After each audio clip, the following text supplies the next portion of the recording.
Noel Ebenezer atau Noel terjaring operasi tangkap tangan KPK. Noel ditangkap terkait dugaan pemerasan dalam proses pengurusan sertifikat keselamatan dan kesehatan kerja atau K3. Kita akan bahas soal korupsi di tubuh Kabinet Prabowo ini, saudara, bersama dengan sejumlah narasumber. Ada Wakil Ketua KPK 2007-2011 Muhammad Yasin, kemudian politisi Partai Gerindra Hendarsa Marantoko, dan peneliti Pukat UGM Zainur Rohman. Selamat pagi, Bapak-Bapak. Selamat pagi. Selamat pagi. Pak Yasin, Mas Zainur. Baik. Assalamualaikum warahmatullahi wabarakatuh. Waalaikumsalam. Saya mau ke Bang Hendarsam dulu. Bang Hendarsam, ini kan terkait dengan status dari Noel sendiri di Gerindra. Ini kan Pak Dasko katanya bilang masih akan dipastikan kembali gitu ya. Sudah ada update belum dari Partai Gerindra? Kenapa sih selalu dikait-kaitkan dengan masalah partai? Ini kan masalah pribadi. Satu, kalau kita bicara masalah kader, ya kan? Kita tahu nggak terminologi kader itu apa? Orang yang dibina, ya, orang yang dididik oleh partai untuk kemudian diorbitkan. Setahu saya, Noel ini baru belakangan ini aja dia. Kalau makanya saya pribadi kemarin saya sudah bilang ini numpang nyalek aja di Partai Gerindra. Karena sampai dari Rapimnas, Rakernas saya tidak pernah ketemu sama dia. Tidak pernah ketemu dalam hal pendidikan-pendidikan yang basic dasar di partai.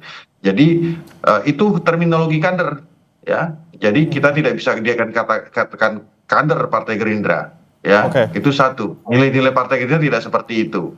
Nah, yang kedua yang harus saya luruskan juga di sini, ternyata ya info yang kita dapatkan dari media dan dari KPK juga, praktek masalah ini itu sudah terjadi dari 2019, ya. Jadi ini prakteknya udah lama sekali ternyata. Praktek pemerasan-pemerasannya udah lama terjadi. Dan kemudian, ya kan, si Noel masuk ke sana, larut dia ke dalam hal tersebut. Kenapa akhirnya kalau insting saya bekerja, kenapa akhirnya terjaring sampai 20 orang, ya kan? Kemudian ada 14 atau 20 orang. Artinya memang ini kerja kolektif yang selama ini sudah terjadi di saat di 2019. 2019 sampai sekarang udah berapa tahun? Tuh, 6 tahun, kurang lebih. Ya kan? Itu bukti yang didapatkan, bisa saja itu mungkin terjadi dari sejak 2014 atau 20 tahun yang lalu. Nah, praktek-praktek ini yang kemudian ya kan di pemerintahan sekarang ini coba dilakukan akselerasi oleh KPK untuk dilakukan penindakan secara tegas dengan supaya tidak terjadi masalah politis, ya OTT saja. Kalau OTT seperti kata Bang Saud, ya 90% udah pasti jadi tersangka. Jadi ini bukan masalah baru, masalah lama, tapi kemudian tidak bisa ditanggulangi. Ya, baru ditanggulangi di era sekarang. Nah, yang berikutnya juga nih, biar saya teruskan, biar clear ya masalah ini, ya kan.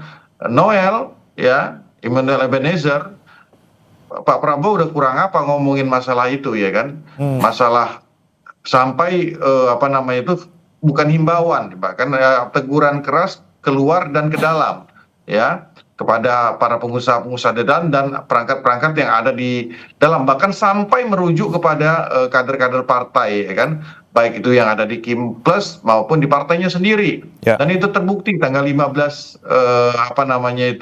Agustus, dan pada saat pidato sidang MPR itu beliau sampaikan, kemudian beberapa hari kemudian tertangkap. Nah, itu artinya ya memang telinga, ya, mulut dan hatinya tidak sinkron dengan hal tersebut. Bagaimana kita bisa katakan dia adalah kader, ya? Kalau untuk hal tersebut saja dia tidak bisa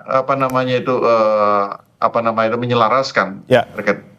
Simpelnya kata Bang Hendarsam, hal ini terlepas daripada apapun nanti penetapannya tersangka atau tidaknya, ya kan. Jadi kita highlight masalah ini terjadi sejak 2019. Baik. Numpang nyalek gitu ya kalau kata Bang Hendarsam di Gerindra. Tapi saya mau ke Mas Zainur dulu. Mas Zainur, kita lihat ini Noel belum 1 tahun menjabat sebagai Wamenaker, kemudian tertangkap oleh KPK, walaupun kita belum tahu status hukumnya seperti apa, tersangka atau tidak gitu ya. Ini Anda melihatnya memang ada celah yang seksi di Kemenaker, kemudian Noel bisa terjerat, atau memang sudah karena dari dulu, dari tadi kata Bang Hendar Sam, sudah dari beberapa tahun lalu Noel cuman ya ikut kecebur aja gitu? Ya, orang ketangkap OTT itu biasanya setelah melakukan sekian kali perbuatan. Jarang ada orang ketangkap itu karena baru pertama kali gitu ya. Sehingga biasanya ada peribahasa kan di Indonesia itu pandai-pandai itu melompat jatuh juga gitu.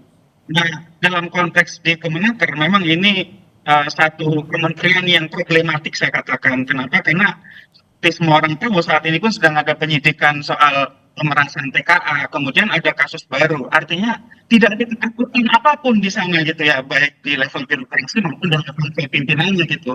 Mereka tidak ada yang takut untuk melakukan tindak pidana korupsi. Artinya memang ini sudah sangat nekat sekali. Nah, yang kedua, kalau kita fokus kepada anggota kabinet, meskipun kita masih harus tunggu ya status dari KPK, katanya baru nanti setelah Jumat akan diumumkan. Ini kan dulu anggota kabinet semua sudah ikut retret di Magelang, sudah ikut pembekalan ya, baik itu menteri maupun wakil menteri.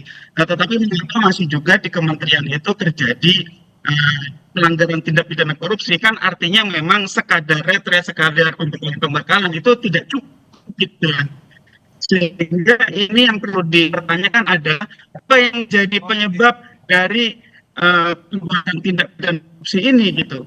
Nah, saya melihat memang ini tidak jauh-jauh dari menjual kewenangan yang dimiliki begitu ya. Karena kan biasanya korupsi di kementerian itu antara jual beli pengadaan barang dan jasa, pengisian jabatan publik, atau yang ketiga kewenangan-kewenangan perizinan, persetujuan, foto dan sejenisnya. Oleh karena itu ini yang harus didalami oleh KPK. Kalau tadi info dari Bang Hendar Sam ini sudah berlangsung lama, ya harus dibongkar semua ketika KPK melakukan gelar gitu ya, itu ada sekian banyak kendaraan gitu ya. Itu kendaraan dari para pelaku kah atau kendaraan yang tersangkut atau hasil dari tindak pidana korupsi? Kalau itu ada kaitannya sebagai hasil tindak pidana korupsi, maka itu luar biasa sekali begitu ya. Artinya kemungkinan ini merupakan praktik lancung yang telah berlangsung sekian lama, sehingga harusnya ini KPK bisa telusuri, termasuk meminta bantuan PPATK agar seluruh jejaringnya bisa diruntuhkan. Begitu, Mas. Oke, Mas Zainur, kita sama-sama sudah menyaksikan juga pernyataan dari Pak Prabowo terkait pemberantasan korupsi gitu ya, nggak peduli partainya apa, dari mana, Gerindra pun tetap diberangus gitu ya. Tapi kemudian kita lihat sekarang yang tertangkap ini adalah wakil menteri, anggota kabinet gitu ya. Ini apakah memang kemudian ada dua hal nih Mas yang kita bisa cermati. Ini apakah memang karena komitmennya kuat kemudian bisa dibantai juga nih wakil menterinya, atau justru karena selama ini kurang diawasi atau kurang dijaga gitu kabinetnya sehingga malah terjerat korupsi gitu, Mas Zainur? Ya, saya telah menyampaikan kritik sejak awal pembentukan kabinet ya. Itu kewenangan prerogatif presiden. Tetapi kalau kita lihat, ada sekian banyak orang yang punya problem, termasuk problem hukum, tetap diangkat sebagai pembantu-pembantu presiden gitu ya. Sebut saja di kasus Bakti ya, itu kasus korupsi pembangunan BTS. Itu ada nama-nama yang tersangkut, belum selesai sampai sekarang proses penanganannya di Kejaksaan tidak tuntas, tetapi juga masih diangkat menjadi pembantu-pembantu presiden gitu ya. Semua orang tahu kalau mengikuti persidangannya itu setidak-tidaknya ada dua nama yang tersangkut gitu ya.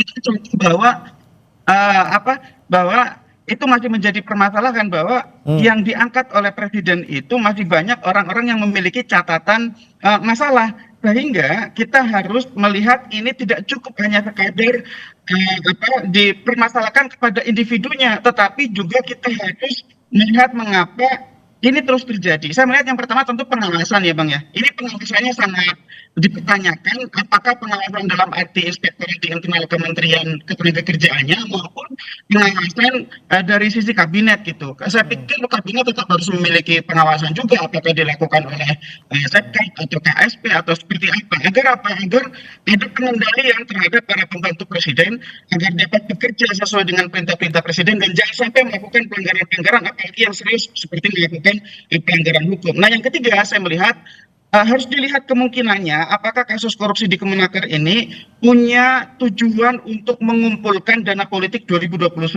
Mengapa? Karena Oke. itu justru yang harus dicegah gitu ya. Jangan sampai pembantu-pembantu presiden siapapun di pemerintahan itu punya agenda pribadi, punya agenda kelompok, punya agenda partai yang itu menggunakan cara-cara tidak sah. Salah satunya adalah tindak pidana korupsi. Sekali lagi, perlu sekali meminta bantuan PPATK untuk tracing seluruh transaksi keuangan pihak-pihak yang terlibat, baik itu by name oleh nama-nama mereka maupun menggunakan nomine Ya. nama-nama pihak lain yang itu digunakan sebagai persembunyian untuk menampung hasil kejahatan, Bang.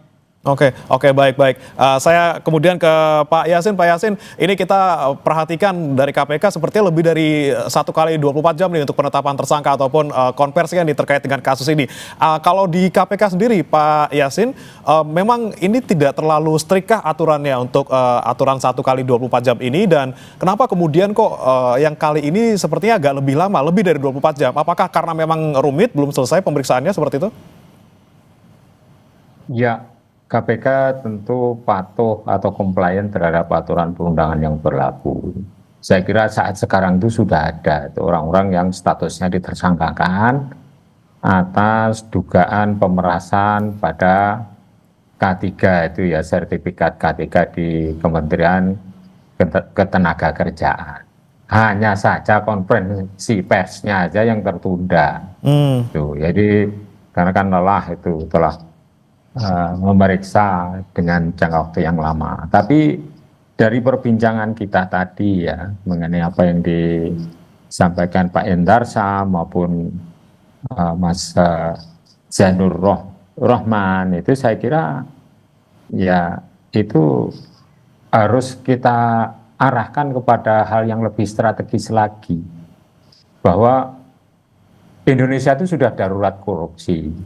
Statement presiden itu tidak diindahkan, padahal itu ya kan orang yang berasal dari partainya dan seluruh jajaran menteri. Sekarang kan banyak yang terlibat, ya tadi disampaikan bahwa itu sejak tahun 19 itu ya, yaitu numpang nyalek dan lain sebagainya. Tapi yang jelas ini untuk rekrutmen pejabat eksekutif maupun legislatif ini terjadi suatu, katakanlah, wrong direction. Jadi suatu strategi yang salah. Siapa yang berkontribusi banyak berupa uang, mereka lah yang diangkat jadi menteri dari parpol-parpol yang mendukung rezim. Tidak mengindahkan itu background atau track record dari orang tersebut. Hanya main pasang karena perjuangan mereka terhadap partai. Kemenaker ini sudah kita teliti sejak tahun 2010 itu kajian sistem. Dan sudah berulang beberapa orang itu tangkap tangan oleh KPK. Pada zaman Gus Imin itu ya, waktu menterinya, staf-stafnya diproses hukum oleh KPK. Dan yang tadi disampaikan oleh Bung Zainur Rohman, sekarang terjadi pemerasan yang sedang ditangani, itu sejak tersangkanya sudah ada, proses hukum sudah jalan, itu pemerasan Kalau ini kok diulang lagi, berarti perlu total reform. Jadi pernyataan Pak Presiden harus ditindaklanjuti dengan aksi nyata, yaitu total reform. Total reformnya apa ya? Misalnya orang-orang yang dianggap tidak proven bahwa itu bersih dan hanya menjadi menghambat kemajuan negara, jadi reshuffle. Minimal reshuffle. Kalau reform seluruhnya yaitu ya kesepakatan politik bahwa harus membuat suatu tata kelola yang baru, baik di legislatif, eksekutif maupun yudikatif. Ini semuanya korup. Bagaimana? Hanya 1% aja yang ditangani KPK, itu semuanya perlakunya ya hampir sama seperti itu. Seperti itu, Bung. Jadi ini berulang dan sebentar lagi juga ada muncul lagi nanti kasus-kasus korupsi di bidang lain karena sudah marak di sini. Orientasinya tidak memajukan negara dan mensejahterakan rakyat, orientasinya memperkaya diri sendiri melalui abuse of power, kemudian abuse of discretion, jadi semauannya sendiri. Jadi pejabat itu tend to corrupt itu memang betul. Jadi itu yang harus dibenahi oleh Pak Prabowo gitu, Bung. Baik, baik. Saya mau ke Bang Hendarsam lagi. Tadi ada beberapa poin yang menarik disampaikan oleh Pak Yasin maupun Mas Zainur terkait dengan background check gitu ya, terkait siapa saja yang kemudian dijadikan pembantu presiden di kabinetnya. Anda melihat memang kalau untuk di Gerindra sendiri, Bang Hendarsam, untuk background check misalnya kita anggaplah gitu ya, memang Noel ini sempat nyalek di Gerindra. Seperti apa di Gerindra sendiri? Saya nggak bisa berkomentar masalah itu karena itu kan merupakan kewenangan daripada DPP untuk melakukan hal tersebut dan hak prerogatif daripada presiden kalau menunjuk itu ya. Tapi saya ingin menanggapi, memberikan masukan ke Mas Zainur dengan dan juga berdiskusi dengan Mas Yasin. Ini tambahan saja. Saya rasa gini ya, memang agak sulit sepertinya untuk kayak Mas Zainur dan Pukat ini untuk mengapresiasi langkah-langkah Presiden Prabowo ya. Dalam jangka waktu kurang lebih 10 bulan sudah melakukan penangkapan bahkan ke dalam, ya kan, memang agak sulit. Tapi saya kasih masukan gini nih, ini paling konstruktif dan saya sudah berapa kali buat tulisan sebenarnya masalah ini. Ini karena masalahnya apa? Karena memang ada ruang yang terbuka untuk melakukan tindak pidana korupsi tersebut, kolusi, korupsi dan nepotisme, ya kan? Itu karena apa? Paradigmanya itu, ya kan? Aturan yang ada kita itu selalu pendekatannya ada pendekatan formal, bukan pendekatan material. Nah, oleh karena itu, ketika paradigmanya adalah pendekatan formal, banyak ruang yang terbuka di sana, banyak syarat yang harus dipenuhi. Nah, itu kita sama-sama tahu. Banyak syarat yang harus dipenuhi, ya, harus ada sertifikat ini, sertifikat itu, segala macam, ya kan? Apakah ini satu pintu atau tidak, saya tidak tahu. Sehingga oleh karena banyak ruang yang terbuka, banyak pintu yang harus dilalui, dan kemudian oleh karena itu, ya kan, banyak orang yang harus dihadapi, ya, dan banyak biaya juga yang akan keluar dari situ. Nah, ini sebenarnya masalah pokoknya itu daripada aparat kita sekarang ini ASN itu, ya, paradigmanya itu yang ada di kepalanya itu adalah pendekatan formal selalu, bukan pendekatan material. Itu masalah pokoknya. Jadi Mas Zainur silakan kaji, nanti tulisan saya kirim nanti ke Mas Zainur biar bisa itu diimplementasikan. Karena kalau selalu pendekatan pendekatan formal, ya kan, harus ada 10 sertifikat, harus ada lintas kementerian. Ini kasihan investasi kita bagaimana, ya kan gitu kan? Ini bagaimana masalah tenaga kerja asing, ya kan?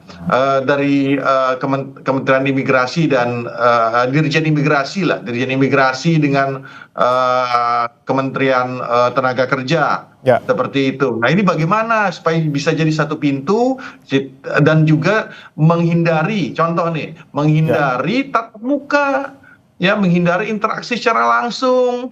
Nah, itu hal yang paling pokok gitu loh. Ya, maksud saya. Ini masukan buat teman-teman peneliti.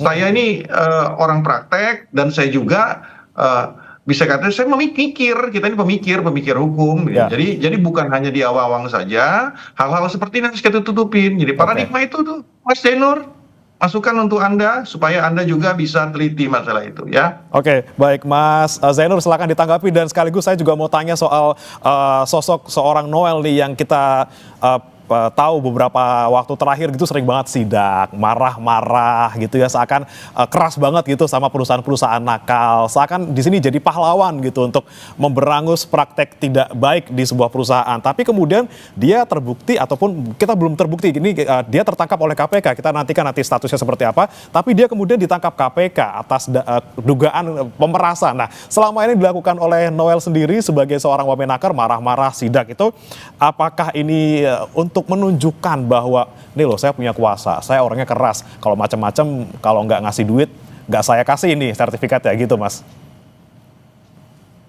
Iya, terima kasih Bang Hendarsam, ada input-input gitu ya soal apakah kami kurang cukup memberikan apresiasi kepada Presiden Prabowo.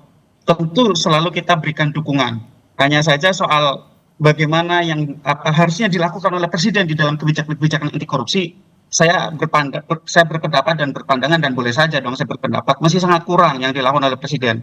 Belum ada langkah-langkah konkret gitu ya. Dan kalau soal penelitian, kami punya banyak sekali penelitiannya. Nanti bisa juga kami kirimkan kepada Bang Hendarsam resep-resep pemberantasan korupsi menurut usulan kami gitu ya. Itu yang pertama. Yang kedua, soal Bang Noel gitu ya. Tentu kita harus hormati proses hukumnya masih berjalan di KPK, belum ada status gitu ya. Tetapi model-model sidak dengan kemudian pendekatan-pendekatan secara sporadis ya itu di satu sisi mungkin bagus untuk adanya shock terapi kepada pihak-pihak yang misalnya tidak patuh terhadap peraturan perundang-undangan. Tetapi di sisi lain ini juga tidak sistematis. Kenapa tidak sistematis? Karena dijalankan bukan by system, bukan oleh misalnya aparat pengawas dan seterusnya gitu ya. Tentu kemampuan pejabat tinggi untuk melakukan sidak itu sangat terbatas dibandingkan dengan aparat pengawas. Yang kedua, saya pikir di lain sisi itu juga bisa menimbulkan semacam ketakutan gitu ya. Yang dimaksud dengan ketakutan itu, oh ternyata besar power dari pejabat itu. Misalnya bisa memberikan surat peringatan, bisa mencabut izin bahkan, atau kalau meminta izin di kemudian hari akan dipersulit misalnya gitu ya. Itu juga timbul celah power imbalance gitu ya. Tidak adanya kesetaraan antara dunia usaha dengan pemerintah, sehingga itu juga membuka celah korupsi. Tapi apapun itu yang saya lihat memang dari praktik-praktik yang selama ini terjadi gitu ya, itu berawal dari kewenangan yang dimiliki. Nah, kewenangan yang dimiliki itu apakah digunakan sesuai dengan ketentuan atau kemudian diuangkan. Nah, penggunaan kewenangan itu yang pertama selalu akan abuse ketika dia itu absolut. Tidak ada pengimbangnya gitu ya. Dan tidak ada alat untuk melakukan uji. Ujinya pos gitu ya, pos factum dengan misalnya melakukan gugatan kepada PT UN. Misalnya ketika mengajukan izinnya tidak keluar, hanya bisa diajukan karena dia pejabat tertinggi ya, banding administratifnya sudah dilalui, hanya bisa dilakukan dengan melakukan gugatan kepada PT UN. Sehingga memang persoalan-persoalan izin ini perlu pembenahan ya, pembenahan perizinan itu sebenarnya resep-resepnya sudah banyak banget gitu ya. Ada deregulasi sedemikian banyak faktor perizinan, juga soal kuota ya. Kuota itu tujuannya untuk proteksi produk dalam negeri, tetapi pada praktiknya dijual untuk mendapatkan keuntungan pribadi dari para pejabat ya. Ada impor gula, ada ekspor minyak CPO dan seterusnya. Itu kan kebijakan proteksi. Tetapi karena ada kewenangan pejabat untuk menentukan siapa yang akan dikasih ke kuota atau tidak, itu kemudian dijual gitu ya. Nah, yang tadi disampaikan Bang Endar Sam, saya pikir digitalisasi kemudian satu atap itu juga sudah dilakukan gitu ya. Tetapi nyatanya juga mungkin ya kalau soal perlu ditingkatkan ya, tetapi nyatanya juga masih banyak sekali terjadi pelanggaran-pelanggaran, termasuk ketika misalnya kemarin terakhir di Sumatera Utara, e-purchasing gitu ya. Itu sudah semuanya secara elektronik gitu ya. Itu pengadaan di Dinas PUPR Sumatera Utara itu semua sudah elektronik, tetapi juga masih membuka ruang. Kenapa? Karena pimpinan tertingginya yang diduga memainkan ini semua gitu ya, sehingga sekali lagi aparat pengawasan kita sangat lemah, Mas. Karena tadi kata Anda itu ya, power tends to corrupt and absolute power tends to corrupt absolutely gitu ya. Kalau kita bicara ilmu politik gitu Mas Zainur, tapi kemudian bagaimana kemudian selanjutnya kita bisa mengawasi kabinet kita, bagaimana Pak Presiden kemudian bisa memastikan prinsip ataupun keinginan anti korupsi ini bisa diteruskan sampai ke bawah. Kita akan bahas sesaat lagi, Bapak-Bapak tetap bersama kami di Sapa Indonesia Pagi.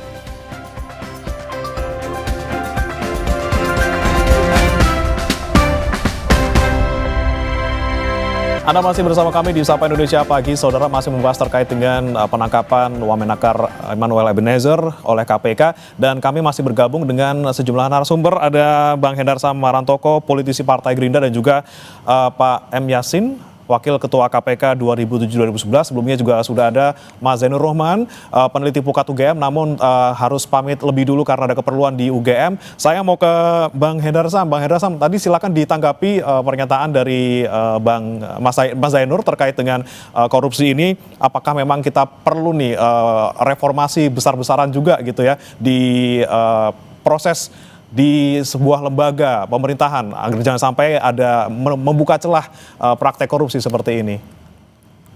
Ya memang saya objektif bahwa memang saya sepakat dengan beberapa poin terakhir yang dikatakan oleh Mas Zainur tadi terkait dengan masalah apa yang Noel lakukan ya, beberapa melakukan sidak-sidak. Sebenarnya kan kalau kita bicara masalah sidak ini kan tugasnya kan tugas daripada Direktorat Jenderal Pembinaan Pengawasan Ketenaga Kerjaan kan gitu kan. Nah kalau tiap hari kerjanya sidak, kapan kerjanya untuk membangun dan membuat tata kelola yang baik kan gitu kan. Nah, untuk segala shock terapi oke di awal gitu ya kan, tapi kemudian membuat sistem yang baik ya kan, kemudian melakukan digitalisasi yang baik ya kan, tanpa harus apa namanya itu melakukan tatap muka secara langsung. Sebenarnya kan simple ya kalau kita mau lihat, kita belajar aja dari negara-negara lain yang sudah maju ya kan, bisa dilihat negara-negara lain yang proses apa namanya itu ketenaga kerjaannya baik, sesuaikan dengan kultur dan budaya kita, sesuaikan dengan aturan yang ada. Kalau aturannya juga itu terbentur dengan aturan, relaksasi aturannya ya kan, kemudian semua itu bisa dijalankan. Nah, itu kan selama spirit yang selalu dijalankan oleh Pak Prabowo kan gitu kan, selalu menyatakan Indonesia ini mentalnya apa nama itu, mental pejabat kita, mental aparat kita ini kalau bisa dipersulit kenapa harus dipermudah, kan kayak gitu. Ini masalahnya ya. Kemudian beliau menempatkan orang-orang beliau ya kan, tanda kutip ya kan, yang karena apa? Memang supremasi sipil kita kebablasan. Ketika diperintah nggak bisa Pak ada aturan ini, nggak bisa Pak ada aturan itu, kan kayak gitu kan. Sehingga oleh karena itu nggak jalan. Beliau gemes, beliau greget, ditaruhlah orang-orang di tempat yang beliau bisa langsung apa namanya itu akselerasi. Ya mungkin salah satu ini PR bagi Menteri Tenaga Kerja yang saat ini untuk melakukan akselerasi yang lebih cepat dengan itu gitu loh. Jadi tidak harus tiap hari Presiden menanyakan ya kan, karena ada program-program strategis nasional lain yang harus beliau concern juga kan gitu. Jadi ya harusnya bisa menyelami alam pikir Pak Prabowo gitu loh ya kan, alam pikir beliau bahwa jangan banyak lah apa namanya itu aturan-aturan yang kemudian itu merugikan apa namanya itu para pencari jasa. Nah, apalagi ini masalah tenaga kerja asing. Tenaga kerja asing ini ya merupakan wajah dan etalase Indonesia di mata dunia, ya kan? Kalau dari sini aja dari 2019, saya nggak yakin tuh prakteknya 2019 itu, saya yakin dari belasan tahun yang lalu kok terjadi. Dan ini udah baru 8 bulan kita ungkap, dan ini mudah-mudahan jadi trigger bagi kita ke depannya ya, bagi trigger kita ke depannya untuk memperbaiki, dan PR bagi apa nama itu menteri tidak hanya membuat fakta integritas saya rasa kan, tapi membangun sistem yang benar-benar baik ya kan, ganti itu orang-orang yang kira-kira enggak itu ya kan, dengan generasi-generasi yang muda mungkin yang tidak terkontaminasi dengan rezim-rezim aparat yang lama seperti itu. Dan yang kedua, Bang Hendarsam, masukan saya yang kedua ya kan, taruh di Inspektur Jenderal itu orang-orang yang bagian pengawas ini orang-orang eksternal ya kan, banyak orang eksternal. Kalau di dalam itu ya serigala berbulu domba semua itu isinya ya kan. Oke, siap. Pengawasan lagi-lagi dibutuhkan gitu ya. Kemudian saya ke Pak Yassin dulu nih. Pak Yassin, ini momen kita nih untuk sama-sama bercermin. Kita sama-sama lihat ini OTT akhirnya untuk periodenya Pak Setio Budianto ini menyasar wakil menteri gitu ya. Anda melihat harus diteruskan nih budaya OTT? Ya, karena itu perintah undang-undang. Jadi kalau itu dikatakan shock terapi yang disampaikan oleh Bung Zainur tadi, saya kira juga kurang pas, karena di semua waktu harus pimpinan KPK dan jajarannya itu melaksanakan perintah undang-undang.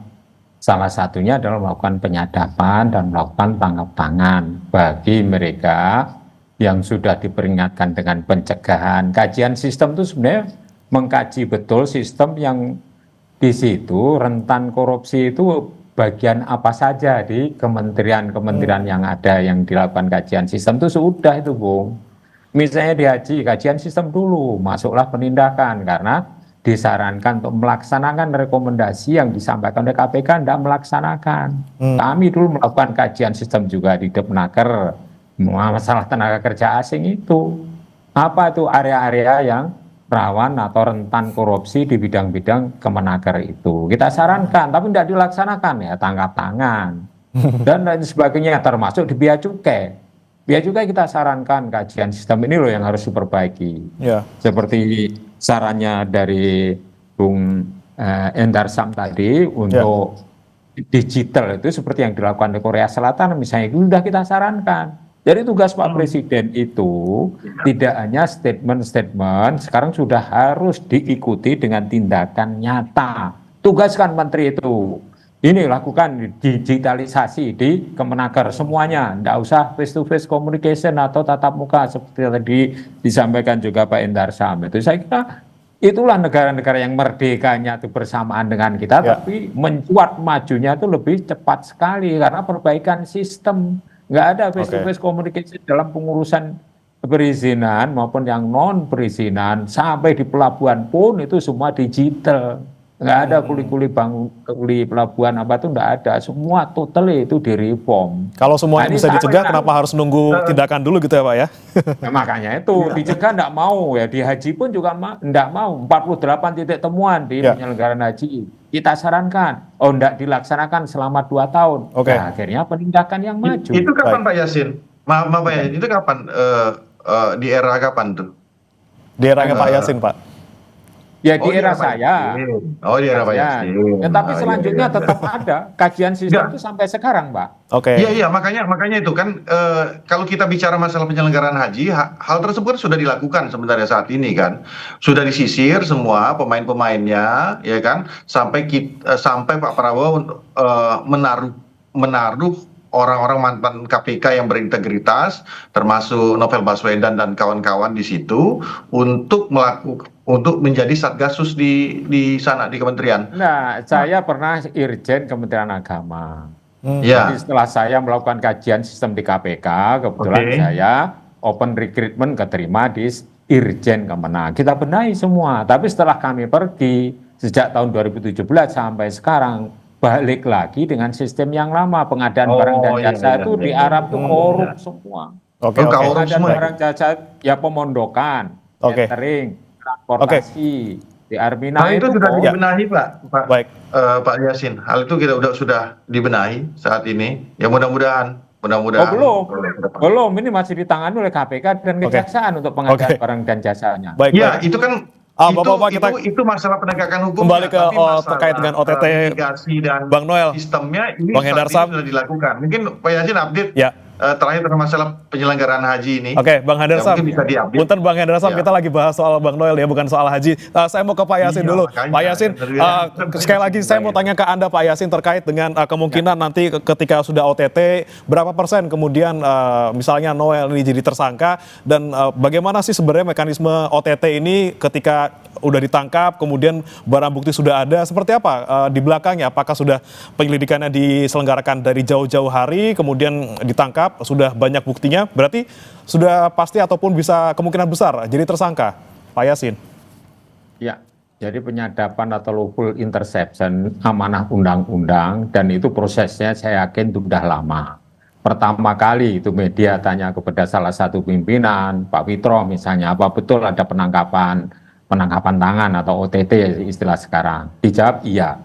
Kalau iya, biasanya OTT itu ada yang disuap, ada yang menyuap, ada barangnya untuk menyuap itu berupa uang dan atau barang. Jadi kalau misalnya ditanya persentasenya, ya kira-kira 95 ke atas lah, sampai 99,9. Karena penyelidikan sudah mulai dari jauh-jauh hari gitu ya, sudah punya bukti kuat juga gitu.